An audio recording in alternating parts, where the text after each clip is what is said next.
Hello everyone, I'm Tina Dumadag, your math teacher. For this episode, we will discuss the set of fractions. Here are the objectives for our lesson today. First, define important terms in fraction, illustrate and represent fraction and types of fractions and arrange them on a number line, and simplify fractions. So what is fraction? So fraction is a number that describes a relationship between a part. It is represented by a numerator and a whole represented by a denominator. So as we can see sa ating PowerPoint, example po yan ng fraction. So yung nasa taas po na part ng ating fraction ay tinatawag natin numerator at yung nasa baba ay denominator. At yung line naman na nasa gitna that separated numerator and denominator, ang tawag dyan ay fraction bar. Fraction cannot be zero in denominator. So ibig sabihin, bawal po magiging zero yung ating denominator kasi magiging undefined po siya. No? If b, which is yung ating zero, yung ating denominator, then the fraction will be not defined as we cannot divide anything by 0. Pero once na ang ating a ay 0, pwede po yan. So any number divide by 0, so ang magiging sagot natin ay equals 0. Next, we have here some examples and try natin na malaman kung saan dyan yung tamang pag-shade, no? That corresponds sa fraction na dinidisplay. For number 1, number 2, and number 3. So, i-check natin yung number 1 kung tama ba yung pag-shade sa 1/2, yung number 2 sa 2/3, at sa number 3 yung 1/4. So mag-isip po, pwede po tayong mamili ng dalawa or isa. Okay? So as we can see, ang tama lang po ay yung number 2. So yung number 1, mali po siya. Dapat yung pag-shade niya ay talagang sa gitna. Ganyan po yung kanyang picture ng tamang paghati into 2 equal parts. Number 3 naman, dapat ganyan po yung kanyang paghati into 4 equal parts. So, here are some types of fraction. Una, the proper fraction. So, pag sinabing proper fraction, the denominator is bigger than the numerator.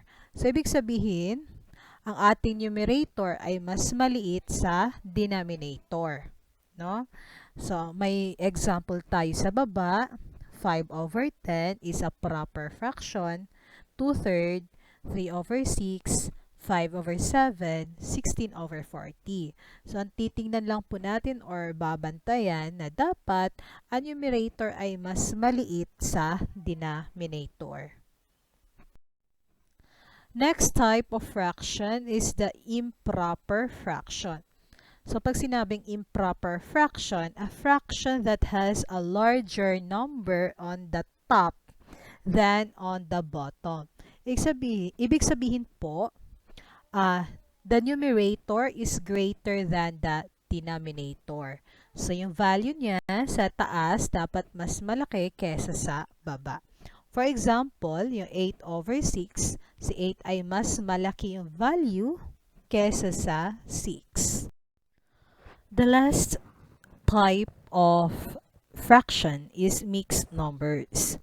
So, mixed number is a number that consists of a whole number and a proper fraction. So, makikita natin sa ating PowerPoint, yung ating whole number, yung number 2, at yung fraction part na 1/3. So, dapat yung fraction part, it is a proper fraction. So, a combination of whole number and a proper fraction yung ating mixed numbers. Sample, 2 and 1/3. Another example, 5 and 1/2, 8 and 3/4. So, yan po yung ating mixed numbers. Okay. How to convert improper fraction into the mixed number? So, to convert the improper fraction to a mixed number, so we're just going to divide the numerator by the denominator. Okay, so i-divide lang po natin yung nasa taas sa baba. So, 11 divided by 8 ay 1. So, meron tayong remainder na 3.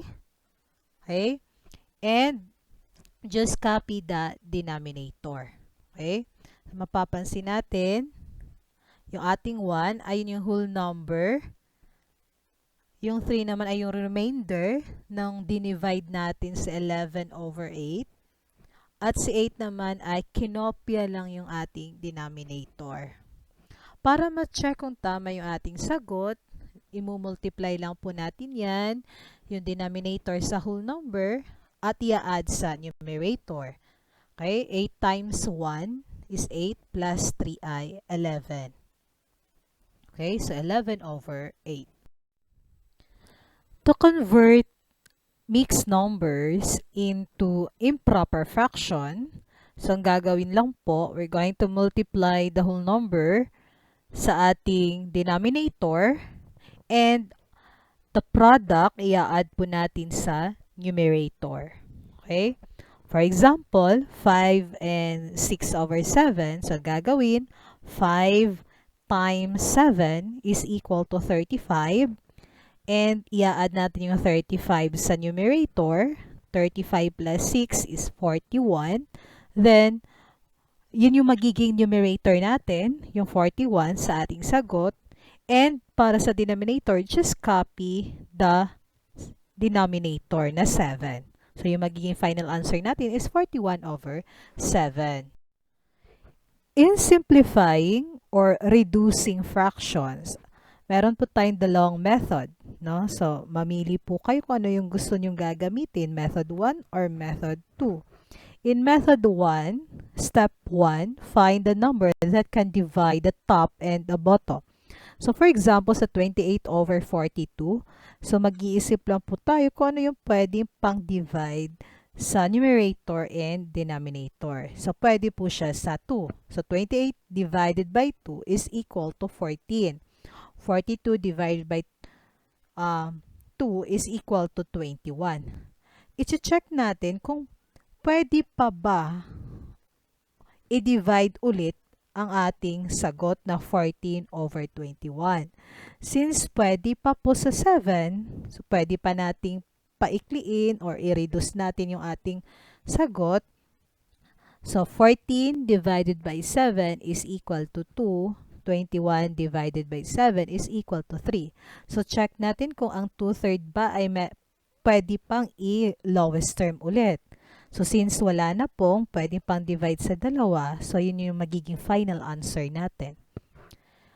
Method number 2, pwede ding gumamit ng GCF, yung greatest common factor. So, mag-iisip tayo, sample natin yung 8/12.